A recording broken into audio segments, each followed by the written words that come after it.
Bonjour et bienvenue aujourd'hui pour un nouveau quiz réalisé avec Cuisinière, l'outil développé par le réseau Canopé. Aujourd'hui, nous allons parler un peu plus du crédit aux entreprises.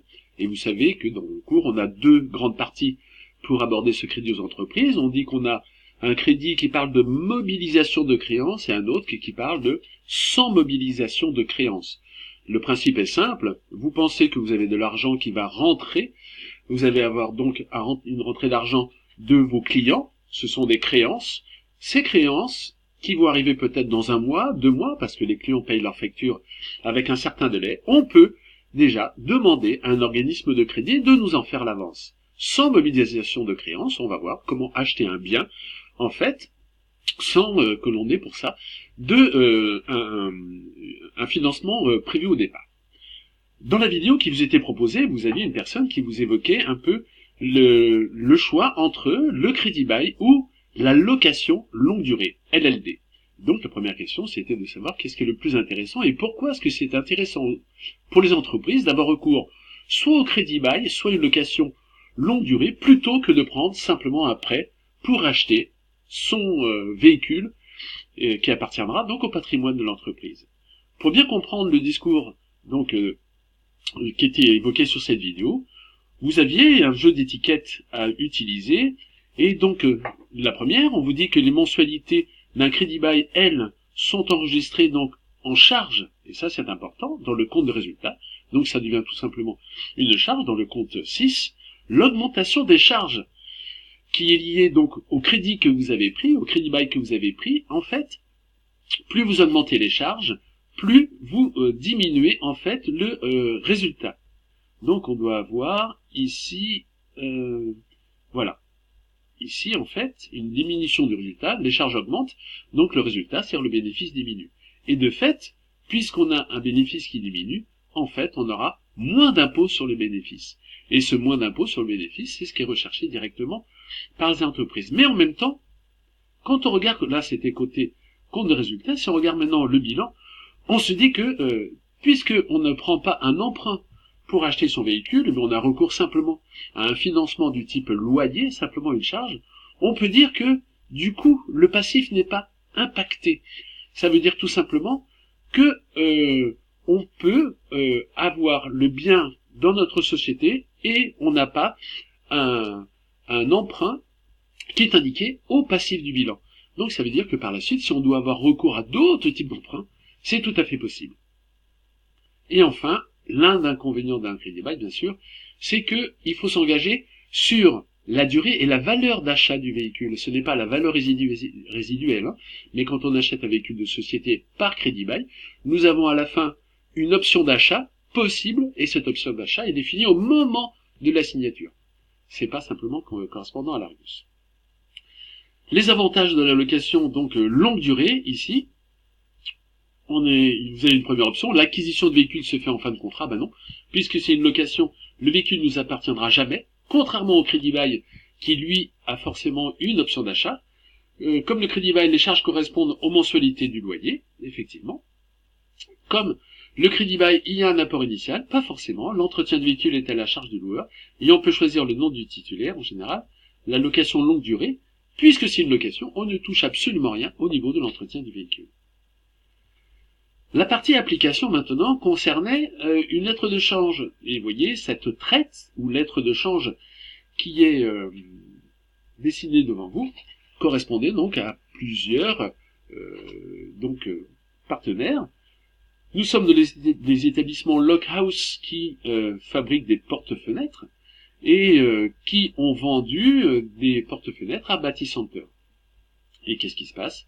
Eh bien, au moment où Lockhouse a envoyé sa facture à Bâti-Center, il a envoyé également la lettre de change, c'est une manière implicite pour Bâti-Center de dire effectivement je reconnais la dette que j'ai sur Lockhouse. Et en envoyant voilà le petit texte à trous qu'il fallait remplir, au mois de mars 2014, les établissements Lockhouse ont vendu des porte-fenêtres sécurisées à la société Bâti-Center. Donc on voit bien que on n'a pas la date à laquelle les porte-fenêtres étaient vendus, mais en voyant la facture, ont également envoyé, ici, ils ont envoyé en même temps une lettre de change. Vous avez le 2 là, lettre de change, et la lettre de change, la plus précis, la lettre de change, vous la voyez ici, elle est en date, la date de création, est bien le 26/03/2014.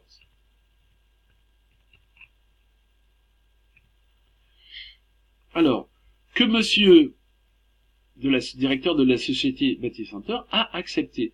Qui est le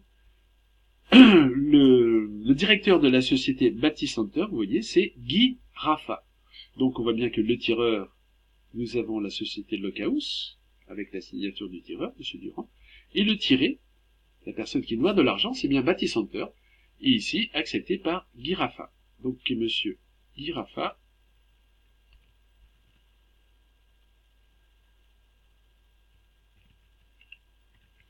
directeur de la société Bâti-Center, a accepté on voit le lendemain, il a accepté le 27/03.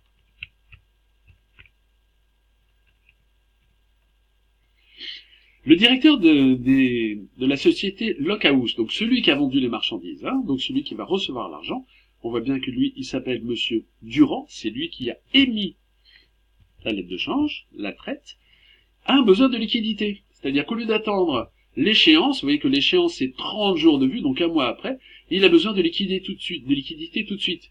Et donc que peut faire Monsieur Durand? Eh ben, il peut pas attendre l'échéance de 30 jours fin de mois passé 26, donc ça veut dire que c'est le 26, non plus 03, mais 04, donc 30 jours après avoir signé la lettre de change, pour créditer son compte de sa banque. Et quelle est la banque de M. Durand? Eh bien on voit, c'est la domiciliation ici. Ici on a les références de celui qui doit de l'argent, du tiré, donc M. Guy Raffa de Bâti-Center. Voilà ses références bancaires. Et par contre, la domiciliation, elle, c'est la domiciliation du tireur, celui qui va recevoir l'argent. Donc, sa banque, c'est bien, ici, le Crédit du Nord. Crédit du Nord. Il désire donc, le 30 mars, donc le fait de vendre sa traite avant l'échéance à une banque, ça s'appelle escompter sa traite, escompter sa traite, donc il dit le 30 mars, escompter son traite pour que ce compte puisse être liquidé. Dans ces cas-là, la banque fera avance du montant nominal. Et bien, quel est le montant nominal de la traite? Nous avons vu, c'est 25 000 €.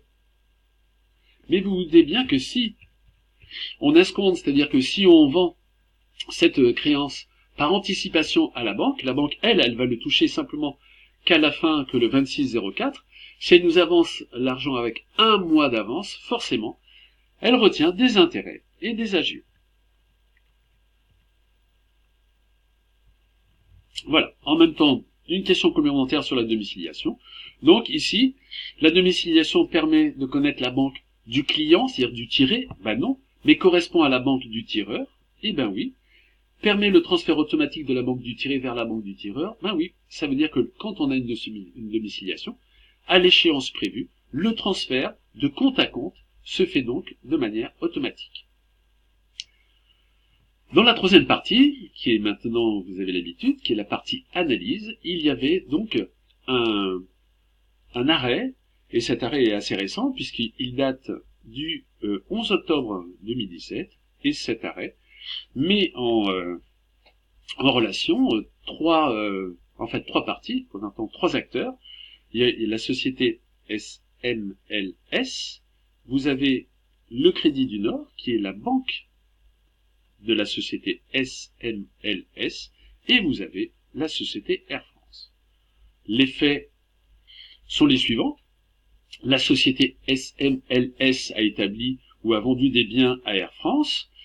Ensuite, la société SMLS a rassemblé les créances qu'elle a sur Air France dans un bordereau d'AI, qu'elle a transmis à son organisme de crédit, la société Crédit du Nord. Vous connaissez le principe du bordereau d'AI, c'est-à-dire que, tout simplement, on regroupe les différentes créances, on les donne à son organisme ou à sa banque, et l'intérêt, c'est qu'une fois de plus, on peut mobiliser des créances à venir pour dégager des liquidités immédiates.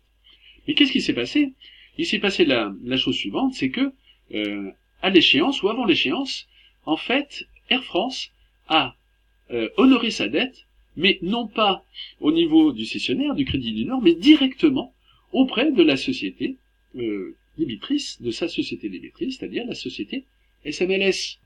Alors vous voyez tout de suite ce qui se passe. Bien sûr, le Crédit du Nord a assigné Air France en disant tout simplement, c'est pas à la société SMLS maintenant que vous devez cet argent, c'est bien à moi. Et sur le principe, Air France a simplement évoqué des vices de rédaction de ce bordereau d'AI. C'est-à-dire qu'il y en a plusieurs, et c'est ces vices de rédaction qui ont fait dire que, non, puisque le bordereau d'AI ne respectait pas un certain formalisme, moi, Air France, j'honore ma dette, mais non pas envers un organisme de crédit, mais directement envers la personne à qui je dois l'argent, c'est-à-dire la société qui était prestataire de certains biens. Alors, vous avez ici trois étapes, en fait, en tous les cas 3 moyens. Nous allons les regarder après, parce que cet arrêt qui est récent, il est assez significatif. Première question, pour qu'on comprenne bien ce qui s'est passé. On vous dit, ici, entourer en rouge la société SMLS, en bleu Air France, et souligné d'un trait, épais, rouge et bleu, le Crédit du Nord. Nous avons donc ici le propriétaire de la créance, celui qui a émis le bordereau d'AI, donc c'est la société SMLS qu'il faut entourer en rouge, donc la société SMLS s'appelle le cédant. Ensuite, Air France, c'est la personne qui doit de l'argent, donc c'est bien pour elle, c'est bien le débiteur, donc il faut l'entourer en bleu.